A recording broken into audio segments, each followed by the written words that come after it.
The rain hammered against the cracked sidewalk like bullets, each drop exploding into 1,000 smaller fragments that soaked through Marcus Chen's Italian leather shoes.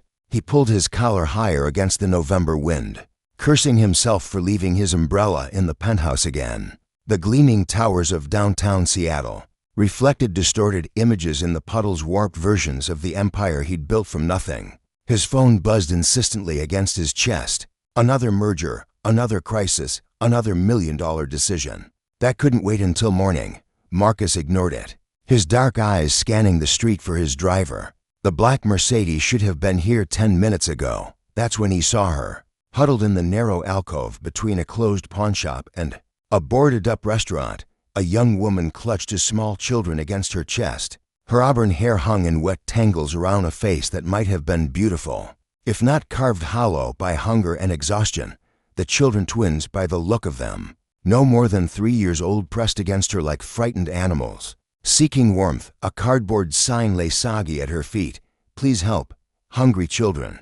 Marcus felt something twist in his chest, a sensation he hadn't experienced since he was 8 years old. Standing in a similar doorway with his mother, watching strangers walk past without seeing them. He'd sworn that night he'd never be invisible again, never be powerless again. 32 years later, he owned half the city's skyline, but the memory still burned. The woman's lips moved, singing, he realized, a soft lullaby barely audible. Over the storm, one of the children whimpered, and she pulled them closer, her voice never wavering despite the tears mixing with rainwater on her cheeks. Hush now, Emma. Hush, Ethan. Mama's here. Marcus found himself stepping off the curb, his feet carrying him forward before his mind could object. The woman's head snapped up as his shadow fell across them, and he saw her instinctively tighten her grip on the children. Fear flashed in her green eyes, not of him specifically, but of a world that had clearly shown her no kindness. I'm sorry, she whispered, starting to struggle to her feet with the twins. We'll move. We won't cause any trouble. Wait. The word escaped Marcus's throat rougher than intended. He crouched down, bringing himself to her eye level, and pulled out his wallet, her gaze fixed on the leather billfold with a mixture of hope and wariness. But instead of taking out cash, Marcus found himself really looking at the children for the first time. The little girl had dark curls and solemn brown eyes that seemed far too old for her face. The boy's hair was lighter, his features softer, but both children had the same hollow-cheeked thinness that spoke of too many missed meals. What are their names? He asked quietly. The woman blinked, clearly not expecting the question. Emma and Ethan. They're good children. They don't make noise or, how old? 3 years old. Her voice cracked. I know what you're thinking. I know how this looks, but I'm not on drugs, and I'm not some street person who chose this. I had a job. I had a place. But when the factory closed, and then Emma got sick with pneumonia, she stopped, swallowing hard. The medical bills, the missed work, the eviction notice, it all happened so fast. Marcus studied her face, recognizing something he'd learned to identify through years of reading people across boardroom tables: truth, raw, painful truth without embellishment or manipulation. In his world, that was rarer than diamonds. When did you last eat? He asked. Yesterday. The children had some crackers this morning from the shelter, but she trailed off, clearly unwilling to admit just how desperate their situation had become. The boy Ethan peeked out from behind his mother's arm, his curious eyes meeting Marcus's. Something shifted inside the CEO's chest, a recognition that defied logic. This child's gaze held the same quiet intelligence Marcus remembered seeing in his own reflection. All those years ago, the same stubborn spark that refused to be extinguished despite circumstances. What's your name? Marcus asked the woman. Sarah Mitchell. She hesitated. You don't have to. I mean, if you could spare just a few dollars for food, we'd be so grateful. I'm not asking for much. Marcus stood slowly, his mind already calculating, planning, deciding. Sarah Mitchell, I'm Marcus Chen, and you're not going to spend another night on the street. Sarah stared up at the tall man with the expensive suit and kind eyes, certain she'd misheard. The rain continued to pour around them, turning the world into a watercolor blur of neon signs and streetlights. I'm sorry, What did you say? Marcus glanced around the empty street, then back at her and the twins. There's a hotel 3 blocks from here, the Meridian. I want you to take the children there tonight. Get warm, get fed, get some rest. Sarah's heart hammered against her ribs. She'd heard this kind of offer before, from men who expected certain favors in return for their kindness. Her arms tightened, protectively round Emma and Ethan. I can't. She searched his face, looking for the predatory gleam she'd learned to recognize, but found only an odd intensity, as if he were fighting some internal battle. What do you want from me? The question seemed to surprise him. Marcus ran a hand through his dark hair, water droplets flying. I want you to let me help you. No strings attached. No expectations. Just let me help. Why? The word came out sharper than Sarah intended. You don't know us. You don't owe us anything. Marcus was quiet for a long moment, watching the twins. Emma had fallen asleep against Sarah's shoulder, her tiny fingers clutched in her mother's wet sweater. Ethan continued to study Marcus with those eerily perceptive eyes. Because 30 years ago, I was standing where you are, Marcus said finally. My mother and I, after my father died, we had nothing, nowhere to go, and everyone walked past us like we were invisible. Sarah felt her defenses waver slightly. There was something in his voice, a rawness that couldn't be faked. What happened? We survived. Barely. My mother worked 3 jobs. We lived in a car for 2 months, until she saved enough for a deposit on a studio apartment in the worst part of town. His jaw tightened. She died of exhaustion when I was 16. Worked herself to death trying to give me a better life. The pain in his voice was unmistakable. Sarah found herself studying his face more carefully, noting the expensive haircut and manicured hands, but also the scar above his left eyebrow and the calluses that spoke of harder times. I'm sorry, she whispered. Don't be sorry. Be smart. Marcus pulled out his phone, scrolling through contacts. I'm calling the hotel now. They'll have a suite ready for you in 20 minutes. Room service. Whatever the children need. I can't accept charity, Sarah said automatically, even as her treacherous body swayed with exhaustion. I've never taken handouts. I work for what I have. What work? The question wasn't cruel, just practical. What's your background? Sarah lifted her chin despite her circumstances. Business administration degree from University of Washington. I was an operations manager at Mitchell Electronics before they closed the plant. Before that, I did accounting for 3 different companies while I finished school. Marcus's eyebrows rose slightly. Impressive. And the children's father, deployed. Overseas, military. Sarah's voice caught. He was killed in action 8 months ago. We got life insurance, but Emma's pneumonia took most of it, and then the grief counseling, and the rent when I couldn't work because she was so sick. She stopped, horrified to realize she was crying in front of a stranger. Emma stirred in, her arms making a small worried sound. Mama, the little girl whispered. Are we okay? We're okay, baby, Sarah managed, pressing a kiss to Emma's damp curls. Mama's got you.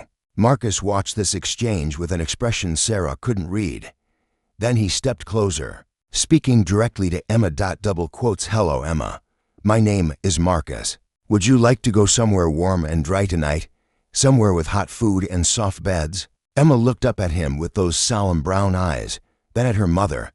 Is he a good man, Mama? The question hung in the air between them. Sarah realized this was the moment of choice. Trust this stranger, who claimed to understand their situation, or spend another night hoping for a dry doorway and the mercy of strangers. I think so. Sweetheart, Sarah said finally. I think he might be. What do you think will happen next? Share your predictions in the comments below. And don't forget to subscribe for more thrilling stories. The Meridian Hotel rose before them like a glass and steel cathedral, its lobby gleaming with marble floors and crystal chandeliers that cast rainbow patterns across the walls. Sarah had walked past this building hundreds of times during her working days, but she'd never imagined stepping inside. Marcus guided them through the revolving door with a gentle hand on Sarah's elbow, seemingly oblivious to the stares of the immaculately dressed staff. Sarah was acutely aware of her soaked clothing, her tangled hair, The way Emma and Ethan pressed against her legs like shy animals. Mr. Chen, the desk clerk, a polished woman in her 50s, hurried forward with a practiced smile. Your suite is ready as requested. Penthouse level, fully stocked, and we've arranged for the children's menu from room service. Thank you, Margaret. Marcus turned to Sarah, who stood frozen in the middle of the opulent lobby. The elevators are this way. Sarah couldn't move. The warmth of the hotel was making her realize just how cold she'd been, how exhausted, how far she'd fallen from the life she'd once known. The contrast was overwhelming. I don't belong here, she whispered. Neither did I, the first time, Marcus said quietly. But you know what I learned? Belonging isn't about where you come from. It's about where you're going. The elevator ride to the 42nd floor passed in silence broken only by Ethan's awed whispers. As he watched the city lights grow smaller below them, Emma had fallen asleep again, her small body finally relaxing in the promise of warmth and safety. The penthouse suite was larger than any apartment Sarah had ever lived in. Floor-to-ceiling windows offered a panoramic view of Seattle's skyline, while plush carpets and elegant furniture created an atmosphere of understated luxury. The master bedroom is through there, Marcus said, pointing down a hallway. There's a sofa bed in the sitting room if you'd prefer to keep the children close. The bathroom has a deep tub. I thought they might enjoy a warm bath. Sarah stared at him, the stranger who was offering more kindness than she'd received in months. Why are you doing this, really? Marcus was quiet for a long moment, his gaze fixed on the twins. Can I tell you something that might sound crazy? Sarah nodded, too tired to do anything but listen. When I looked at your son tonight, I saw myself at that age, not just the situation, something deeper. The way he observes everything, processes it, the way he's already learned to be strong for his sister.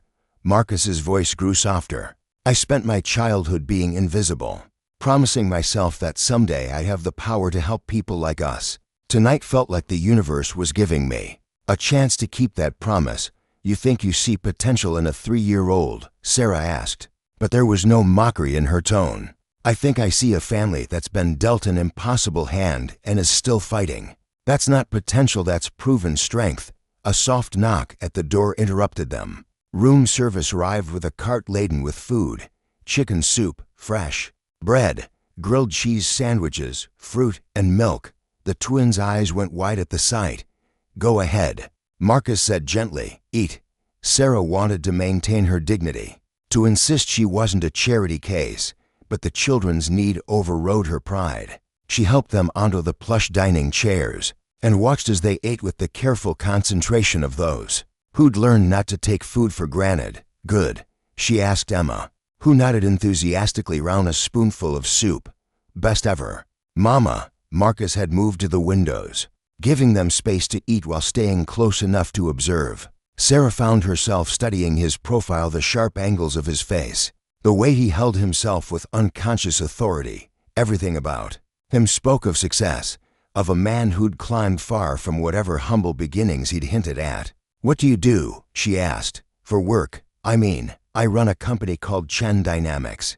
We develop software solutions for logistics and supply chain management. He glanced back at her. I started it 12 years ago with a laptop and $800. Now we have offices in 6 cities. Sarah felt her stomach drop.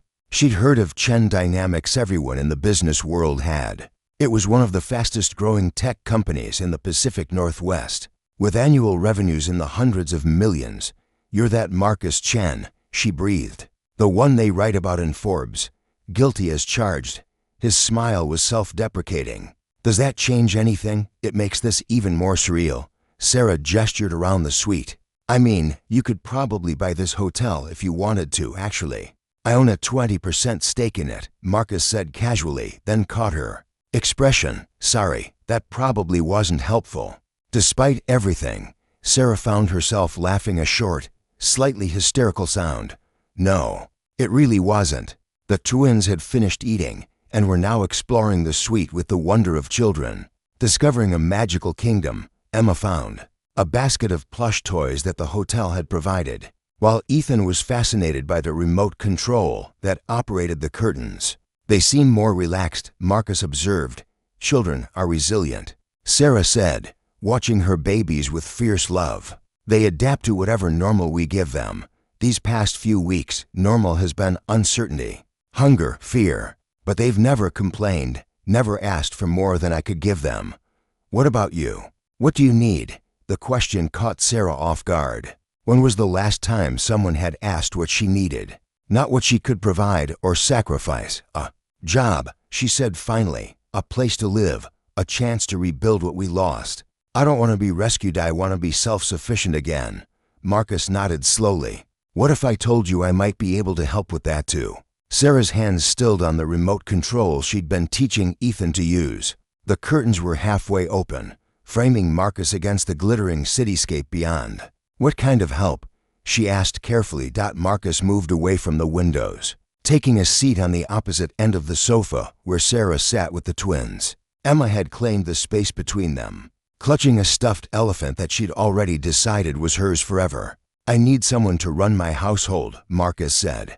Personal assistant, estate manager. Someone who can handle everything from scheduling to staff coordination to travel arrangements. It's a live-in position. There's a guest house on my property in Bellevue with 3 bedrooms. Sarah's heart jumped, then immediately crashed back to earth. I don't have experience as a domestic employee. I don't need a domestic employee. I need someone with business skills who can apply them to personal logistics. You said you have a degree in business administration and experience in operations management. This job would use those exact skills. You're offering me a job because you feel sorry for me, Sarah said quietly, not wanting the children to hear the conversation, but needing to voice her concern. I'm offering you a job because you're overqualified for it, and I'm desperate, Marcus corrected. Do you know how many assistants I've gone through in the past 2 years? 14. They either can't handle the pace, can't maintain confidentiality, or they quit the moment they find something that pays better. He stood and began pacing, his movements sharp with frustration. I need someone who understands business operations, who can think 3 steps ahead, who won't fold under pressure. Someone who has something real to lose if they screw up. Something real to lose. Sarah repeated. Stability for your children, a future you're building together. I've learned that people who are fighting for something bigger than themselves make the most reliable employees. Sarah looked down at Emma, who had fallen asleep against her side, the stuffed elephant tucked under her arm. Ethan was still playing with the curtain controls, his scientific mind already trying to understand the mechanism.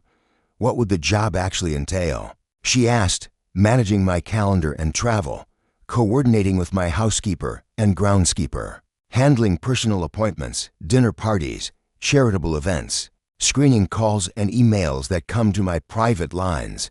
Basically, taking care of everything that isn't Chen Dynamics so I can focus on the company. And the salary? $75,000 annually, plus health insurance, plus housing in the guest house, plus a car for your use.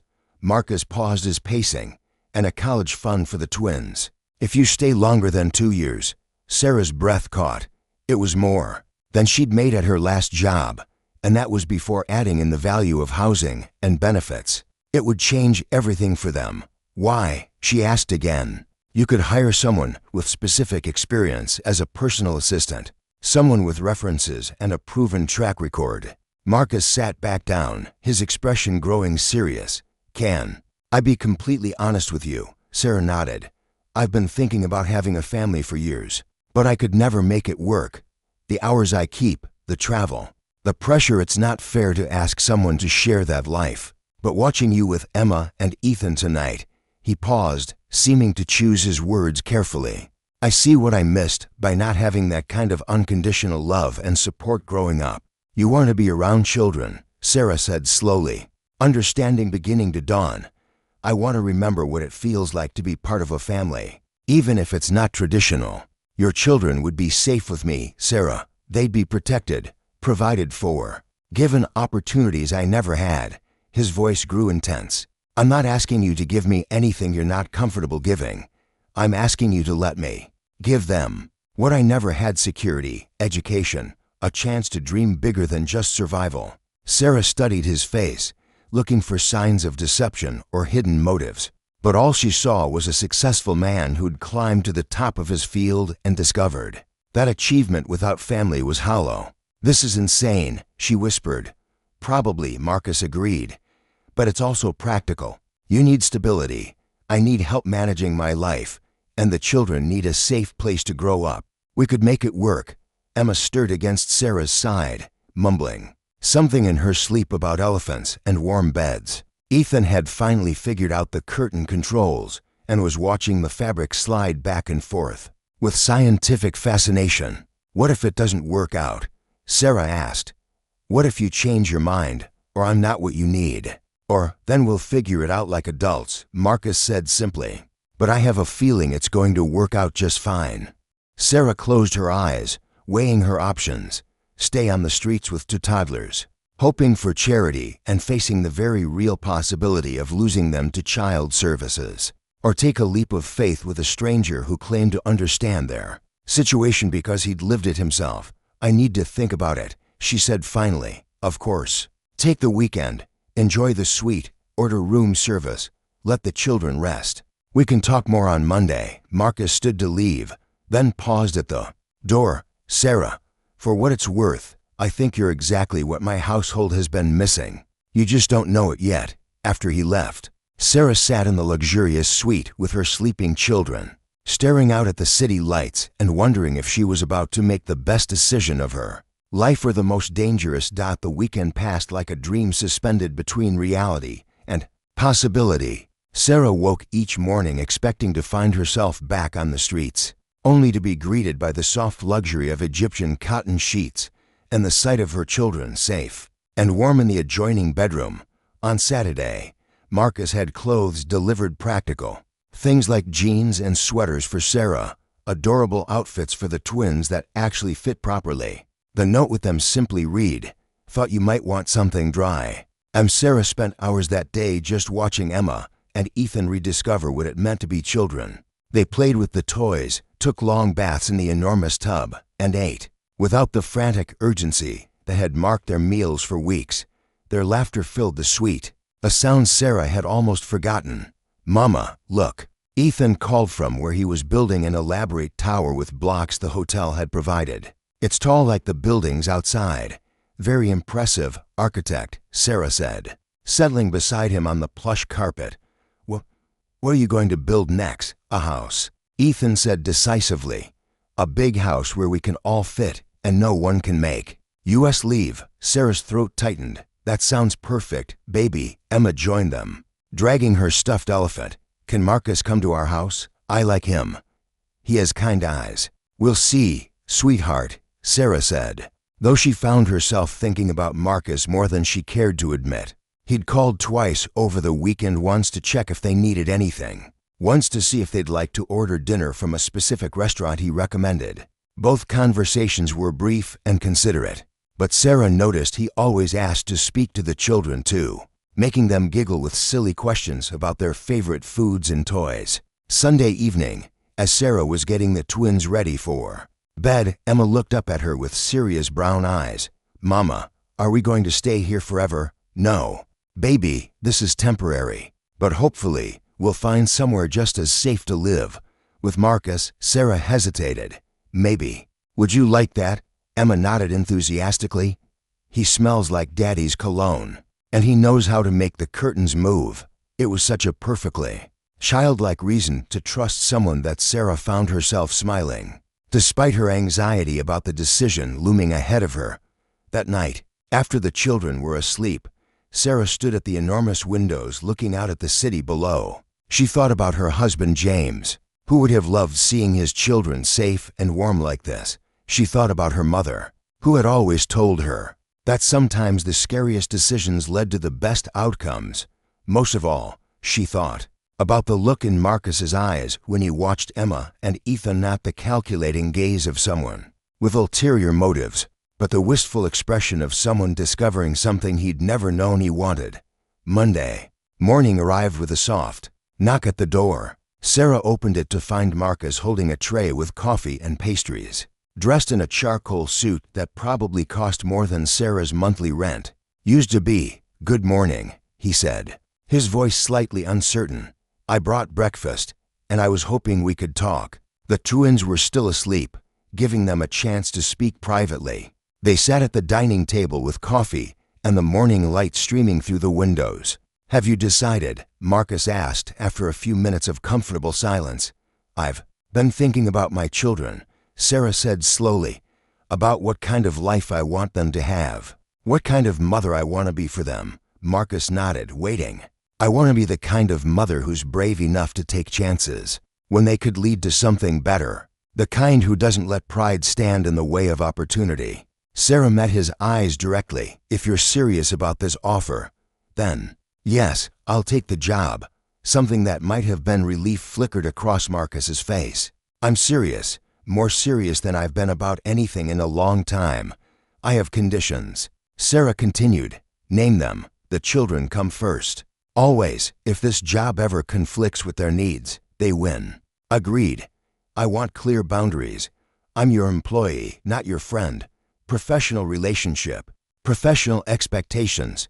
Marcus nodded, though Sarah thought she detected a slight smile. "Understood. And if either of us wants to end this arrangement, we give each other 2 weeks' notice, enough time to find alternatives, but not so much that anyone feels trapped." "Fair enough." Marcus leaned back in his chair.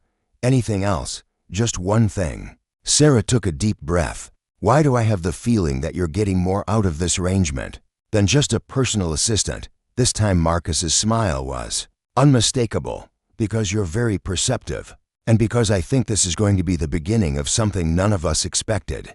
2 days later, Marcus's driver, a quiet, efficient man named David, picked them up from the hotel in a black SUV equipped with proper car seats for the twins. Sarah had protested the expense, but Marcus had simply said, "Safety isn't negotiable."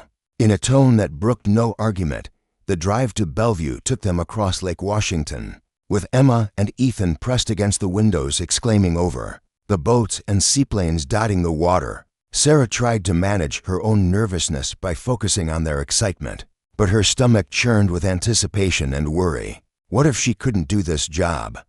What if Marcus realized he'd made a mistake? What if the twins didn't adapt well to their new environment? "Almost there," Marcus said from the front passenger seat, as if sensing her anxiety. They turned through wrought iron gates onto a private drive lined with towering evergreens. The main house appeared gradually through the trees, a stunning, modern structure of glass and natural stone that seemed to grow from the landscape itself. It was beautiful without being ostentatious, large without being overwhelming. "Wow," Ethan breathed, his 3-year-old vocabulary insufficient for the sight before them. "Is this where we're going to live?" Emma asked. "Your new home is right over there," Marcus said, pointing to a smaller building nestled among the trees about 100 yards from the main house. It was built in the same style, but sized for a family 3 bedrooms, Marcus had said, with a full kitchen and living area. Sarah's breath caught as they approached the guest house. It was easily twice the size of any apartment she'd ever lived in, with large windows and a small garden area where the children could play safely. "It's perfect," she whispered, then caught herself. "I mean, it's very nice, professional, appropriate." Marcus turned to look at her, one eyebrow raised. "Sarah, you're allowed to be excited about good things happening to you." Before she could respond, the SUV stopped in front of the guest house and David was opening doors. The twins tumbled out with the boundless energy of children who'd been sitting still too long, immediately running toward the garden area where late-blooming flowers still provided splashes of color. "Careful," Sarah called, but Marcus touched her arm gently. "The property is completely fenced and secure," he said. "Let them explore." Sarah wanted to protest, to maintain her protective vigilance, but something in Marcus's calm confidence made her relax slightly. She could see the children from where they stood, and they were simply examining flowers and chasing a butterfly that had captured their attention. "Would you like to see inside?" Marcus asked, producing a set of keys. The guest house was even more impressive inside. The living room was spacious and comfortable, with a stone fireplace and built-in bookshelves. The kitchen was modern and fully equipped, with a breakfast nook that looked out over the garden. Down a short hallway were 3 bedrooms, a master suite for Sarah, and to smaller rooms that had already been prepared for the children. Emma's room was decorated in soft purples and yellows, with a twin bed, child-sized furniture, and shelves.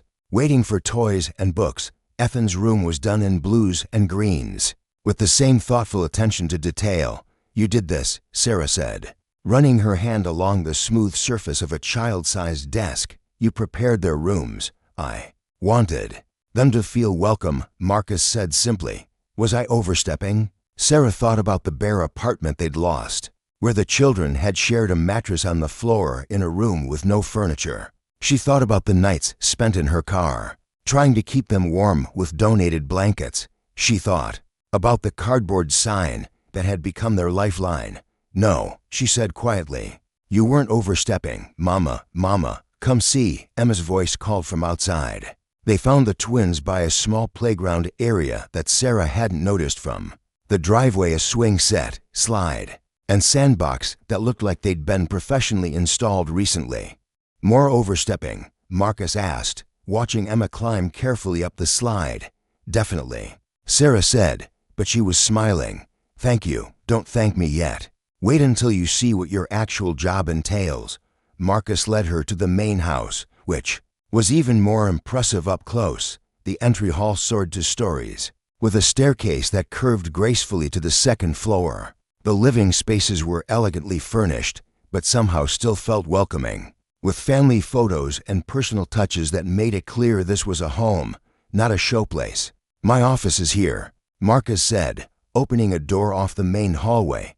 "You'll have your own workspace right through that door." Sarah's new office was a dream, a large desk with multiple monitors, filing cabinets, a small meeting table, and windows that looked out over the landscaped grounds. Everything was top of the line, but practical, designed for efficiency and productivity.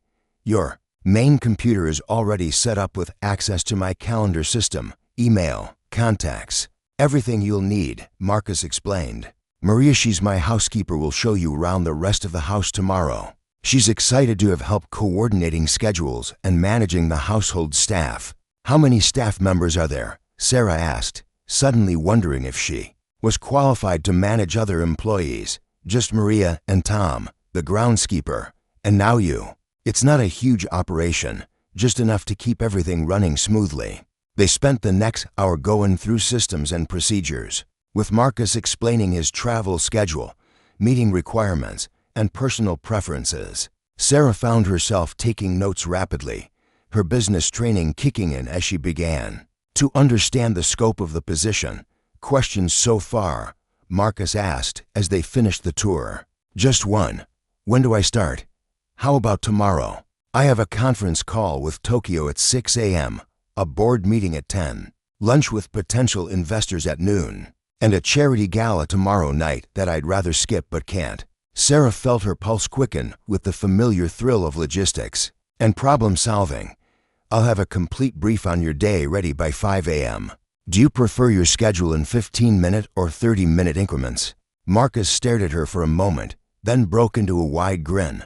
"Sarah Mitchell, I think this is going to work out better than either of us imagined." Sarah's alarm went off at 4:30 a.m., but she was already awake, staring at the ceiling of her new bedroom and running through mental checklists. The guest house was silent except for the gentle breathing of her children. In their rooms down the hall, a sound that still felt miraculous after weeks of hypervigilance. She dressed quickly in one of the professional outfits that had appeared in her closet the previous evening, along with a note from Marcus. "First day uniform. You'll find your own style soon enough," and the clothes fit perfectly, which should have surprised her but somehow didn't. Marcus seemed to be the kind of man who paid attention to details. By 5 a.m., Sarah was at her desk in the main house, having used the key Marcus had given her to let herself in. The building was quiet, but not empty. She could see lights on in what she assumed was Marcus's bedroom suite on the second floor. A man who conducted business with Tokyo clearly kept early hours. Sarah spent the pre-dawn darkness familiarizing herself with Marcus's systems, and what she found impressed her. Everything was organized, logical, and efficient. His calendar was color-coded by type of appointment. His contacts were meticulously maintained. and his files were arranged in a way that made sense to someone with business experience. At exactly 5:45 a.m., she printed out a detailed schedule for his day, including driving times, contact information for each appointment, relevant files he might need, and notes about dietary restrictions for his lunch meeting. She also prepared backup options for transportation in case of traffic delays, and researched the backgrounds of the investors he'd be meeting. "Good morning," a voice said behind her, making her jump. Sarah turned to find Marcus in the doorway, dressed in a navy suit and holding a cup of coffee. His hair was still slightly damp from the shower, and he looked alert despite the early hour. "Good morning," she replied, standing to hand him the schedule. "Your day is organized in this packet. I took the liberty of moving your lunch reservation 15 minutes later to account for potential traffic from your board meeting location." Marcus scanned the papers, his eyebrows rising as he read. "You researched the investors. I thought it might be helpful to know their backgrounds, recent deals, and potential interests." Sarah felt heat rise in her cheeks. Was that overstepping? "I can stick to just scheduling if you prefer, Sarah." Marcus looked up from the papers, his expression serious. "This is exactly what I needed, more than I expected." He paused. "How did you have time to do all this?" "I got up early, and I used to do competitive research for my old job, so I know where to find information quickly." "The twins, still asleep?" "I have a baby monitor." Sarah gestured to the small device on her desk. "They usually sleep until 7, which gives me time to get your morning organized." Marcus was quiet for a moment, studying her with an intensity that made Sarah shift uncomfortably. "You don't have to prove yourself to me in one day," he said finally. "I already know you're capable. I want to do this job well," Sarah said simply, "for my children, and because you took a chance on us." Double quotes before Marcus could respond. A soft knock came at the office door. A woman in her 50s appeared. Sarah recognized her as Maria, the housekeeper Marcus had mentioned. "Good morning, Mr. Chen," Maria said in lightly accented English. "And you must be Sarah. Welcome to our little family." The word family sent an unexpected warmth through Sarah's chest. "Thank you. I'm looking forward to working with you. I've prepared breakfast for the children when they wake up," Maria continued. "And there's coffee and fruit in the kitchen for you whenever you need it." "That's very kind, but I can handle my own, Sarah," Marcus interrupted gently. "Part of working here is letting the team take care of each other." "Maria, what would we do without you?" The older woman beamed. "You'd starve and live in chaos, Mr. Chen, just like before I started working here." As if summoned by the mention of breakfast, Sarah's monitor crackled with the sound of small voices. Emma and Ethan were awake, and from their excited chatter, they were exploring their new rooms. "Go," Marcus said, checking his watch. "My call with Tokyo doesn't start for another hour. Get the kids settled, have breakfast with them. We can reconvene at 8:30. Sarah hesitated. "Are you sure? I could bring them over here. Set up something quiet in the corner, Sarah." Marcus's voice was firm but kind. "Part of this arrangement. Working as you being a mother first, employee second. Always, we discuss this." Gratitude and relief warred in Sarah's chest. "Thank you." She hurried back to the guest house to find her children bouncing on Emma's new bed, giggling as they tested the mattress springs. "Mama," Emma launched herself into Sarah's arms. "This bed is so bouncy, and look, I have my own closet." "Very impressive," Sarah agreed, kissing her daughter's hair. "Are you hungry? Maria made breakfast for you." "Who's Maria?" Ethan asked, suddenly cautious. "She's Mr. Marcus's housekeeper. She helps take care of his house, and she's going to help take care of us too." "Is she nice?" Emma wanted to know. "Very nice, and she makes much better breakfast than Mama does." An hour later, Sarah returned to the main house with the twins fed, dressed, and playing contentedly in the guest house living room under Maria's watchful eye. The housekeeper had taken to the children immediately, and they seemed comfortable with her warm, grandmotherly presence. Marcus was just finishing his call with Tokyo when Sarah knocked on his office door. She could hear him speaking rapid, fluent Mandarin, his voice carrying the authority of someone accustomed to making million-dollar decisions before most people had their first cup of coffee. "Come in," he called, gesturing for her to sit while he wrapped up the conversation.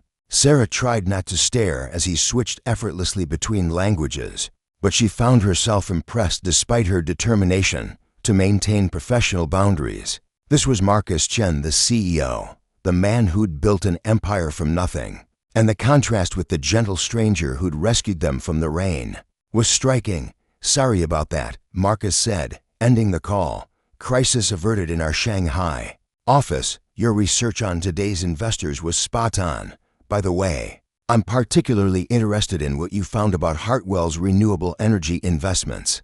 I thought that might align with some of your company's sustainability initiatives," Sarah said, pleased that her work was useful.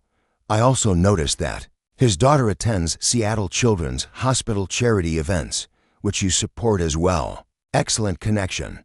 Marcus stood, grabbing his jacket.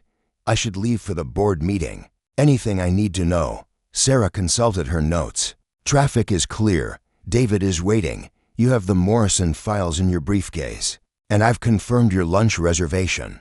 The restaurant knows about Mr. Yamamoto's shellfish allergy." Sarah. "Yes." Marcus paused at the door, his expression thoughtful. "Has anyone ever told you that you're wasting your personal assistance?" Heat crept up Sarah's neck. "This is exactly where I need to be right now. For now." Marcus agreed. "But something tells me this is just the beginning for you."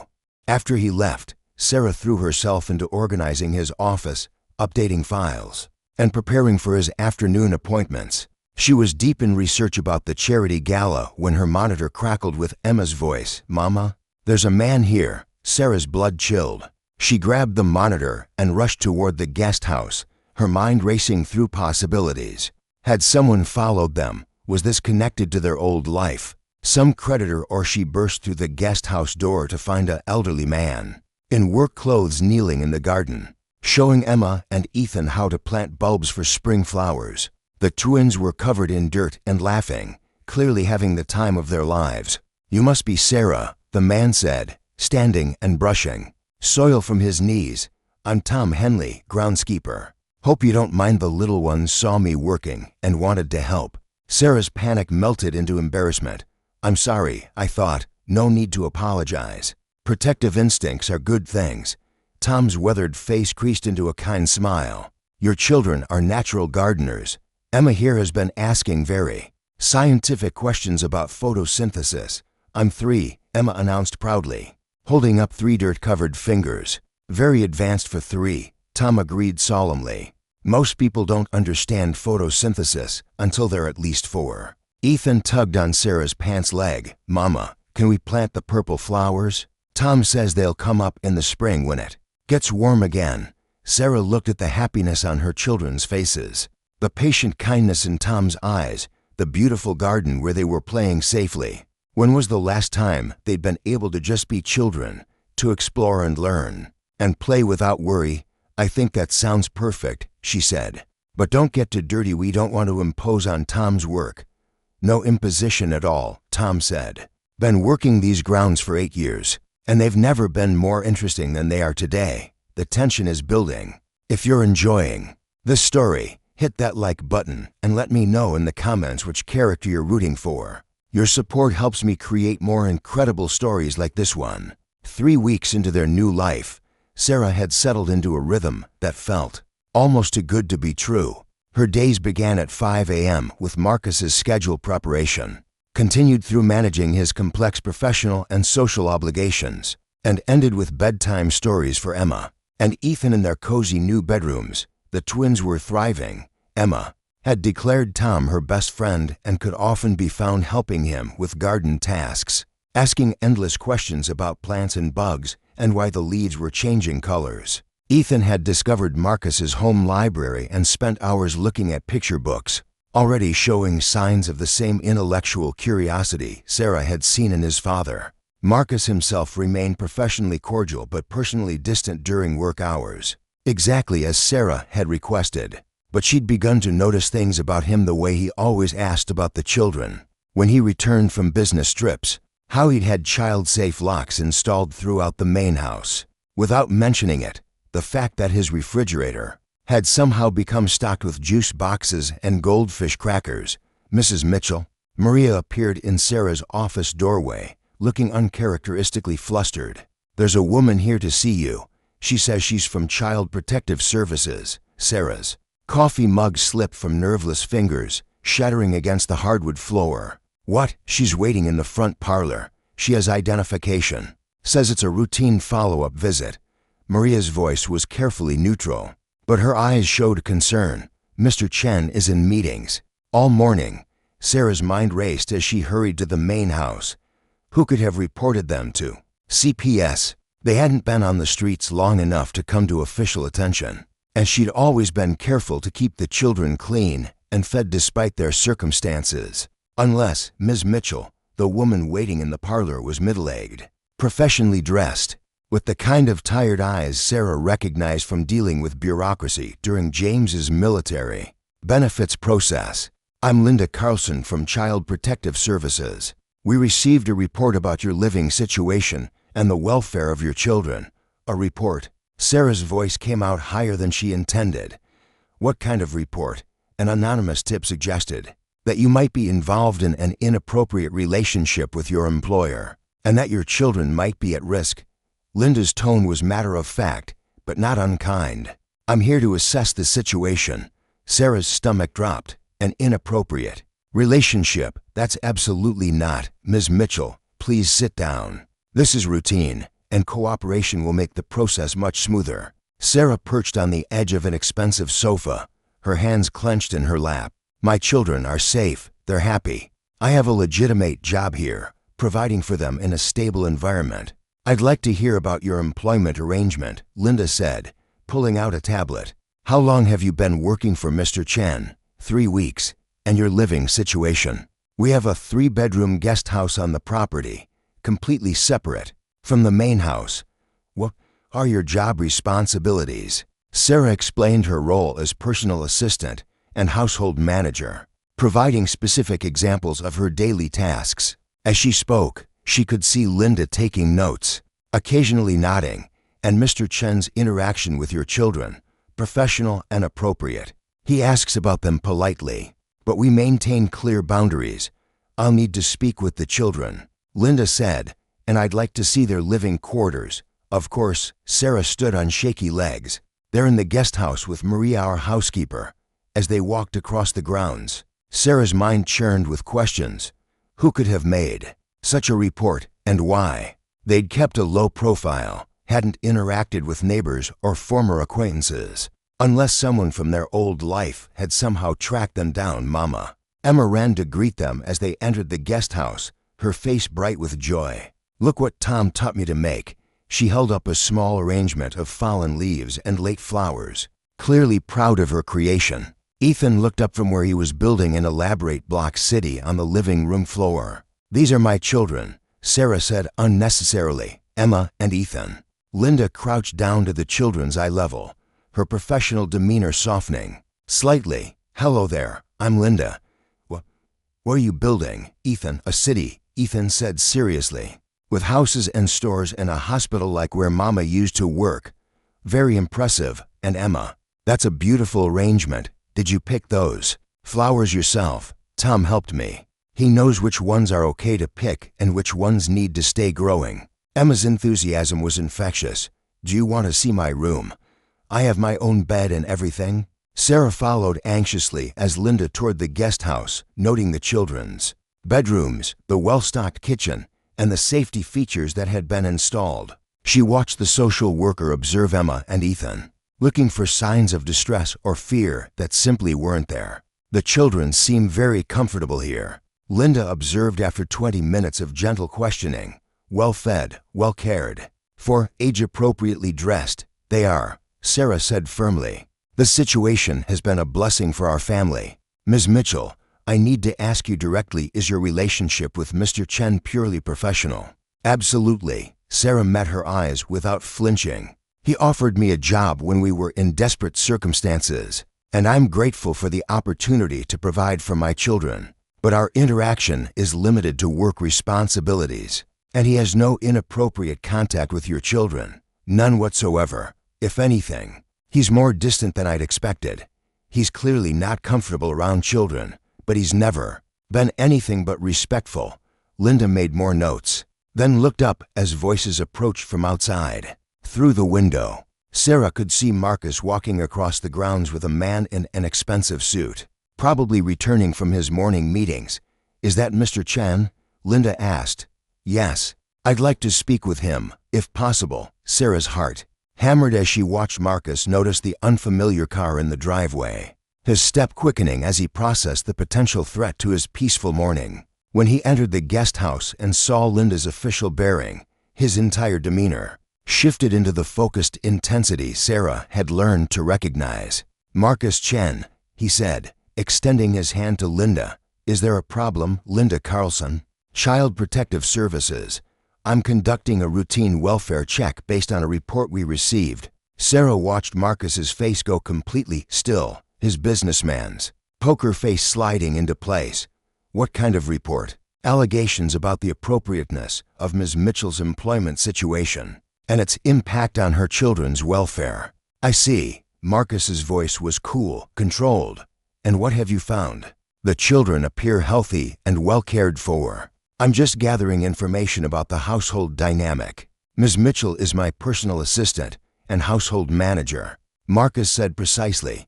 "She's an exemplary employee with strong professional qualifications. Her children live in appropriate, separate housing on my property. My interaction with them is minimal and always appropriate." Linda questioned Marcus for another 10 minutes, covering the same ground she'd covered with Sarah. Sarah watched anxiously, but Marcus answered every question calmly and completely, providing exactly the kind of detailed, factual responses that bureaucrats appreciated. "I think I have what I need," Linda said finally. "Ms. Mitchell, you should receive my written report within 2 weeks. Based on what I've observed today, I don't anticipate any further action." After Linda left, Sarah sank onto the living room sofa, her hands shaking with delayed reaction. Emma and Ethan had returned to their activities, apparently unbothered by the visit, but Sarah felt like she'd just survived a car accident. "Hey," Marcus said quietly, sitting beside her. "Are you okay?" "I can't figure out who would have reported us," Sarah said, her voice tight with stress. "We haven't told anyone about our situation, haven't made any waves. Why would someone call CPS?" Marcus was quiet for a long moment, his expression thoughtful. "Sarah, there's something I should probably tell you." Her stomach clenched. "What?" "My personal life occasionally attracts unwanted attention. Business rivals, gossip columnists, people who think they can gain something by creating drama." He paused. "It's possible that someone noticed you and the children here and decided to cause trouble. You think this is connected to your celebrity status?" Sarah felt a new kind of panic rising. "Marcus, I can't have my children exposed to that kind of scrutiny. If people are watching us, making up stories." "Hey." Marcus turned to face her fully, his voice gentle but firm. "No one is going to hurt you or the children. I have excellent security, excellent lawyers, and excellent people who handle these kinds of situations. This was probably just someone fishing for scandal and not finding any. But what if it happens again? What if? Then we deal with it together." Marcus's eyes were steady, reassuring. "Sarah, you're not alone in this anymore. I have resources, connections, and the ability to protect people I care about." The phrase "people I care about" hung in the air between them, loaded with implications that Sarah wasn't ready to examine. "I should probably update my resume," she said instead. "Start looking for other positions that don't come with this kind of risk." "Is that what you want?" Marcus asked quietly. Sarah looked around the comfortable living room where her children were playing safely, thought about the job that challenged her intellectually and paid well enough to secure their future, considered the kindness of Maria and Tom and even Marcus himself. "No," she admitted, "but I want what's best for Emma and Ethan." "Then stay," Marcus said simply. "Let me help you figure out how to handle whatever comes next." The next morning brought an elegantly dressed woman to the front door of the main house, arriving in a silver Porsche that looked like it belonged in a car commercial. Sarah was reviewing Marcus's travel schedule when Maria knocked on her office door. "There's a Mrs. Katherine Yamamoto here to see Mr. Chen," Maria announced. "She doesn't have an appointment, but she says it's urgent." Sarah checked Marcus's calendar. He's on back-to-back calls until noon. Should I ask her to reschedule? She's very insistent. Says it's about the CPS visit yesterday. Sarah's blood chilled. How does she know about that? Before Maria could answer, Marcus appeared in the doorway, having apparently ended his call. Early. Katherine's here. Send her to my office immediately. 10 minutes later, Sarah was sitting across from one of the most intimidating women she'd ever met. Katherine Yamamoto was probably in her early 50s, with silver-streaked black hair pulled into an elegant chignon and the kind of understated jewelry that whispered of serious money. Her handshake was firm, her gaze direct, and her smile surprisingly warm. Mrs. Mitchell, I'm so sorry we're meeting under these circumstances, Katherine said, settling gracefully into the chair beside Sarah. But I felt you should know what happened. You know about the CPS report? Sarah asked. I know who made it. Katherine's voice carried a steel edge that matched her perfectly manicured exterior. My daughter Rebecca. Marcus leaned back in his chair, his expression carefully neutral. Your daughter reported Sarah to Child Protective Services? She saw you together at the Meridian Hotel 3 weeks ago, Katherine explained, her tone suggesting this was a conversation she'd rather not be having. Rebecca was there for a friend's bachelorette party. She saw you with a woman and 2 small children, and her imagination ran wild. Sarah felt heat rise in her cheeks. She thought you were having an affair with a married man who was keeping you as his mistress, Katherine said bluntly. Rebecca has always had a talent for jumping to the worst possible conclusions. But Marcus isn't married, Sarah protested. Rebecca didn't know that. She knows Marcus socially. They've been introduced at various charity functions. But she doesn't know his personal situation. Katherine's smile was rueful. She's also recently gone through a very ugly divorce from a man who was keeping a mistress and child on the side. This situation triggered some painful memories. Marcus pinched the bridge of his nose. So she called CPS without any actual knowledge of what was happening. She called CPS because she thought she was protecting innocent children from an unstable situation. Katherine's voice carried maternal frustration. Her intentions were good, even if her methods were misguided. Good intentions don't excuse false reports, Sarah said, more sharply than she'd intended. Do you know what it feels like to have someone question your fitness as a mother? To worry that your children might be taken away based on rumors and assumptions? Katherine's expression softened. Actually, I do. My ex-husband tried to use similar tactics during our custody battle 15 years ago. It's terrifying and infuriating in equal measure. Sarah studied the older woman's face, seeing genuine sympathy alongside the polished composure. I'm sorry. I didn't mean to. Don't apologize for being angry. You have every right to be furious. Katherine leaned forward slightly, which is why I'm here to make amends.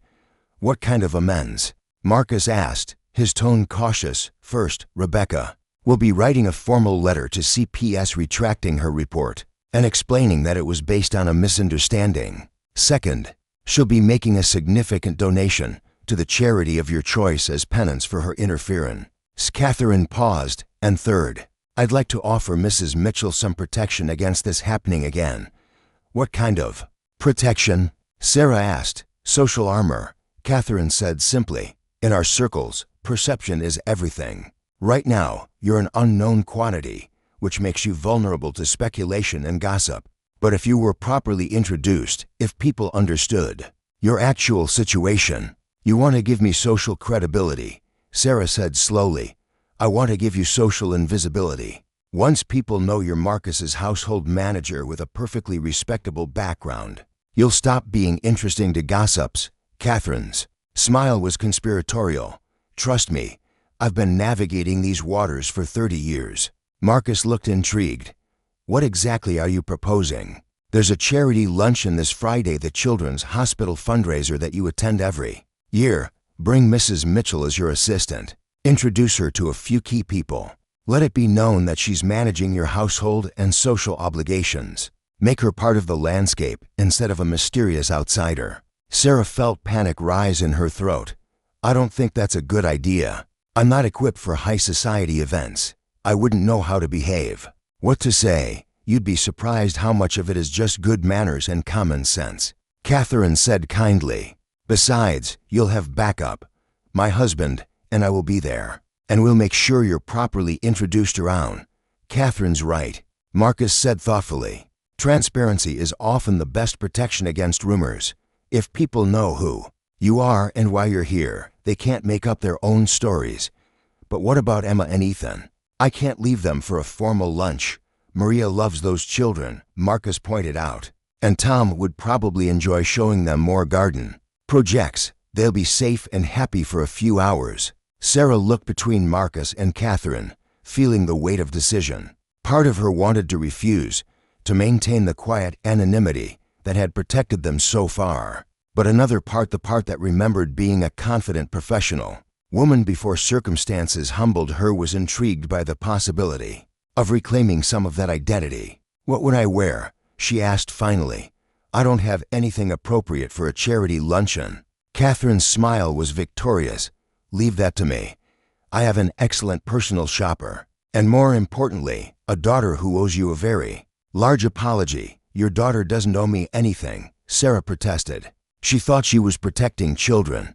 I can understand that motivation, which is exactly why you're going to handle this situation with more grace than Rebecca deserves, Katherine said approvingly. But she still owes you, and this is how she's going to make it right. After Katherine left, promising to send a stylist. The following day, Sarah found herself alone in Marcus's office with a man who was studying her with an expression she couldn't quite read. Second thoughts?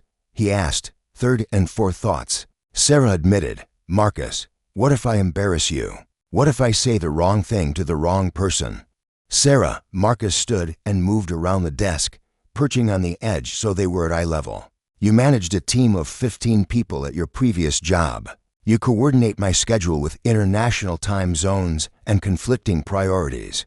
You research investment opportunities and prepare briefings that have saved me hours of prep time. Do you really think you can't handle polite conversation over lunch? Those are professional skills. This is social politics. The fundamentals are the same. Listen more than you talk. Ask thoughtful questions. And be genuinely interested in other people's answers. Marcus paused. Besides, you'll be representing me, which means you'll have instant credibility. People will assume you're competent because I don't hire incompetent people. No pressure there, Sarah said dryly. Sarah, Marcus's voice was gentle. You're not the desperate woman I found on the street corner 3 weeks ago. You're a professional, a mother, a woman who's rebuilding her life with intelligence and determination. It's time you started seeing yourself that way. Before Sarah could respond, her monitor crackled with Emma's voice calling for Mama. The sound reminded her of why she was here, what really mattered, and what she was ultimately fighting to protect. Okay, she said, standing up. I'll go to the luncheon, but if I embarrass you, I'm blaming Katherine's daughter for putting us in this position. Marcus's grin was wide and genuine. Deal. Friday morning arrived with unseasonable sunshine and Sarah's worst case of nerves. Since her college graduation, the outfit Katherine's stylist had delivered was perfect, a navy blue sheath dress with a coordinating jacket, understated jewelry, and shoes that were elegant without being impractical. Looking at herself in the mirror, Sarah barely recognized the confident professional woman staring back. Mama, you look like a princess, Emma declared from the doorway, where she and Ethan had been watching the transformation with wide eyes. Thank you, sweetheart. You two are going to have fun with Maria and Tom today, okay? I'll be back before dinner. Where are you going? Ethan asked, his serious expression suggesting he'd sensed the importance of the occasion. To a work lunch with Mr. Marcus. It's part of my job to help him with business meetings. Will there be fancy food? Emma wanted to know. Probably very fancy food that you wouldn't like, Sarah said, kissing both children. But Maria promised to make grilled cheese for lunch, which is much better. The drive to the Four Seasons Hotel passed too quickly, with Marcus reviewing key names and backgrounds of people Sarah would likely meet. He'd dressed conservatively in a charcoal suit, looking every inch the successful CEO. But Sarah caught him glancing at her with an expression that made her stomach flutter in ways that had nothing to do with nerves. You look perfect, he said, As they pulled up to the hotel entrance, professional, polished, completely appropriate. I feel like an imposter, Sarah admitted. That's normal. Most people at these events feel like imposters too. The secret is that everyone's too busy worrying about their own performance to notice anyone else's mistakes. The hotel ballroom was filled with Seattle's social and business elite, all dressed in variations of expensive, understated elegance. Sarah recognized several faces from newspaper society pages and business magazines, but walking among them felt surreal. Marcus, a silver-haired man, approached with a woman in an emerald green dress. "Good to see you. And this must be the famous Sarah Mitchell we've been hearing about." Sarah shot Marcus a questioning look as he performed introductions. Dr. James Harrison was the chief of staff at Children's Hospital. His wife Margaret was on the hospital's board of directors, and apparently Katherine had been busy spreading word about Sarah's role in Marcus's organization. "Katherine tells us you're working miracles with Marcus's schedule," Margaret said warmly. "Lord knows the man needed someone with actual organizational skills. Mrs. Mitchell has transformed my entire operation," Marcus said easily. "I can actually find important documents now, and I haven't missed a single appointment since she started." The conversation flowed naturally from there, with Sarah finding herself discussing logistics challenges and solutions, event planning, and even sharing some insights about streamlining charitable fundraising processes. She was surprised to discover that these people, despite their wealth and status, faced many of the same organizational problems she'd dealt with in her previous career. "Sarah." Katherine appeared at her elbow, looking elegant and cream-colored. "Silk, I see you've met James and Margaret.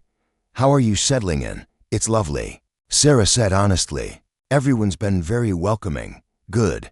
There are a few more people I'd like you to meet." Katherine guided her away from Marcus, who was now deep in conversation with several other business leaders, including my daughter, who has something to say to you. Rebecca Yamamoto was a younger version of her mother, with the same sharp intelligence but less polish around the edges. She approached Sarah with obvious reluctance, her expression a mixture of embarrassment and defiance. "Mrs. Mitchell," she said formally, "I owe you an apology." "Rebecca," her mother said in a warning tone. "I mean it," Rebecca continued, her voice gaining strength. "I made assumptions about your situation without having all the facts, and my actions could have had serious consequences for your family. I'm truly sorry." Sarah studied the younger woman's face, seeing genuine remorse alongside wounded pride. "I understand why you did it. If I thought children were at risk, I might have done the same thing. But you would have gotten the facts first," Rebecca said quietly. "I let my own experiences cloud my judgment, and that's not fair to you or your children." "Apology accepted," Sarah said simply. "Thank you for coming forward." Rebecca's relief was visible. "Is there anything I can do to make amends, any way to help repair any damage I caused?" "Actually, there is," Sarah said, an idea forming. "I'm still learning to navigate this social environment. If you could help me understand the unwritten rules, the expectations, the potential pitfalls, that would be incredibly valuable." Katherine beamed. "What a wonderful idea. Rebecca knows everyone in our circle, and she's excellent at reading social dynamics, even when she jumps to wrong conclusions." Rebecca said ruefully, "But yes, I'd be happy to help. Consider me your unofficial guide to Seattle society." The rest of the luncheon passed smoothly, with Sarah finding herself genuinely enjoying conversations about everything from hospital administration to sustainable business practices. She was discussing logistics for an upcoming charity auction when Marcus appeared at her side. "Sorry to interrupt," he said, "but we should probably head back. You have the Chen Dynamics board presentation to finish preparing." Sarah excused herself gracefully, exchanging contact information with several new acquaintances before following Marcus to the exit. It wasn't until they were in the car that she realized how natural she'd slipped back into her professional identity. "So," Marcus asked as they drove away from the hotel. "Verdict: it was actually fun," Sarah said, sounding surprised. "I'd forgotten how much I enjoy talking strategy and problem solving with other professionals. You were perfect, confident, knowledgeable, personable without being pushy." Several people asked for your contact information for their own events. Really? Sarah felt a flush of pride. Katherine was right about the social armor concept. Once people understood my role, they stopped being curious about my personal life. And now you have allies, Marcus pointed out. People who know you, respect your professional capabilities, and can vouch for your character if anyone else decides to cause trouble. Sarah nodded, feeling a sense of accomplishment that had nothing to do with charity luncheons and social connections. For the first time in months, she felt like herself again, competent, valuable, capable of contributing meaningfully to the world around her. Marcus, she said as they turned into his driveway. Yes, thank you, not just for today, but for seeing who I could be again when I'd forgotten it myself. Marcus pulled into the garage and turned off the engine, but neither of them moved to get out of the car. In the sudden quiet, Sarah was acutely aware of the man beside her, the way he was looking at her with an intensity that made her heart race. Sarah, he said quietly, there's something I need to tell you. What? This arrangement we have, it's not working the way I thought it would. Sarah's stomach dropped. You want to terminate my employment? No. Marcus's voice was rough. I want to terminate the professional boundaries, because somewhere between watching you rebuild your confidence and seeing you be an amazing mother, and working with you every day, I've started falling for you. The words hung in the air between them, changing everything. Sarah stared at Marcus in the dim light of the garage, her heart hammering against her ribs. You can't say things like that. Why not? Because I work for you. Because I depend on you. For housing and income and stability for my children. Because, Sarah stopped, her voice catching. Because I can't tell if what I feel is real or just gratitude. Marcus reached over and gently touched her hand where it rested on her purse. What do you feel? Sarah closed her eyes, trying to sort through the tangle of emotions that had been building for weeks. I feel like you saved us. I feel grateful and confused and scared, and she opened her eyes to meet his gaze, and attracted to you in ways that terrify me. Why terrifying? Because the last time I let myself depend on someone, he died and left me with nothing. The words came out more harshly than Sarah intended. James was everything to me, husband, best friend, co-parent, financial partner, when he died. I lost not just him, but my entire identity. I became a single mother with no support system, no safety net, no backup plan. Marcus was quiet for a long moment, his thumb tracing gentle circles on her hand. I'm not going anywhere, Sarah. You can't promise that. No one can promise that. You're right. Marcus said finally, I can't promise I won't die or get sick or have some crisis that changes everything. But I can promise that I won't abandon you. I can promise that whatever happens between us personally, your children will always be safe and provided for. Sarah felt tears prick her eyes. You don't understand the position you're putting me in. If we cross this line and it doesn't work out, I lose everything again. My job, my home, my children's stability, Sarah. Marcus's voice was firm but gentle. Look at me. She met his eyes reluctantly. Do you think I'm the kind of man who would throw a woman and her children out on the street because a relationship didn't work out? No, Sarah whispered. But emotions make people do things they wouldn't normally do. What if you meet someone else? What if you decide you want a traditional family, not a ready-made one? What if Marcus unbuckled his seatbelt and turned to face her fully? Sarah, I've been thinking about a traditional family for years. I've dated women who wanted that life, who would have given me biological children and perfect dinner parties, and all the conventional markers of success, and I felt nothing. He paused, his eyes intense in the dim light. But watching you tuck Emma and Ethan into bed, seeing you fight for their happiness, watching you rebuild your strength day by day, that's when I realized what I actually want. I want the family you've already created. I want to be part of it, if you'll let me. Sarah felt her careful defenses crumbling.